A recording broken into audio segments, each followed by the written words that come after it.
एक दिन गौतम बुद्ध अपने शिष्यों के साथ एकदम शांत बैठे हुए थे।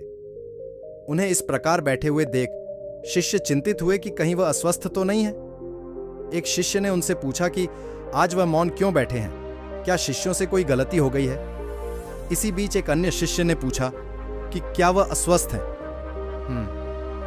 पर बुद्ध मौन रहे। तभी कुछ दूर खड़ा व्यक्ति जोर से चिल्लाया, आज मुझे सभा में बैठने की अनुमति क्यों नहीं दी गई है। बुद्ध आंखें बंद करके ध्यानमग्न हो गए। वह व्यक्ति फिर से चिल्लाया, मुझे प्रवेश की अनुमति क्यों नहीं मिली। इसी बीच एक उदार शिष्य ने उसका पक्ष लेते हुए कहा कि उसे सभा में आने की अनुमति प्रदान की जाए ना। बुद्ध ने आंखें खोली और बोले, नहीं, वह अछूत है, उसे आज्ञा नहीं दी जा सकती। यह सुनकर शिष्यों को बड़ा आश्चर्य हुआ। बुद्ध उनके मन का भाव समझ गए और बोले, हां, वह अछूत है। इस पर कई शिष्य बोले, हमारे आश्रम में जात पात का कोई भेद ही नहीं, फिर वह अछूत कैसे हो गया। तब बुद्ध ने समझाया, आज वह क्रोधित होकर आया है।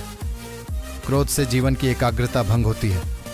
क्रोधी व्यक्ति प्राय मानसिक हिंसा कर बैठता है, इसलिए जब तक वह क्रोध में रहता है तब तक अछूत होता है। इसलिए उसे कुछ समय एकांत में खड़े रहना चाहिए। क्रोधित शिष्य भी बुद्ध की बातें सुन रहा था। पश्चाताप की अग्नि में तप कर वह समझ चुका था कि अहिंसा ही मनुष्य का महान कर्तव्य व परम धर्म है। वह बुद्ध के चरणों में गिर पड़ा और कभी क्रोध न करने का प्रण लिया। शिक्षा आशय यह है कि क्रोध के कारण व्यक्ति अनर्थ कर बैठता है और पश्चाताप उसे बाद में होता है, जिसका कोई लाभ नहीं मिलता। इसलिए हमें क्रोध नहीं करना चाहिए। असल मायने में क्रोधित व्यक्ति अछूत हो जाता है और उसे अकेला छोड़ देना चाहिए।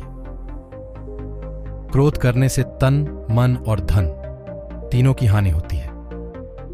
क्रोध से ज्यादा हानिकारक कोई और वस्तु नहीं है।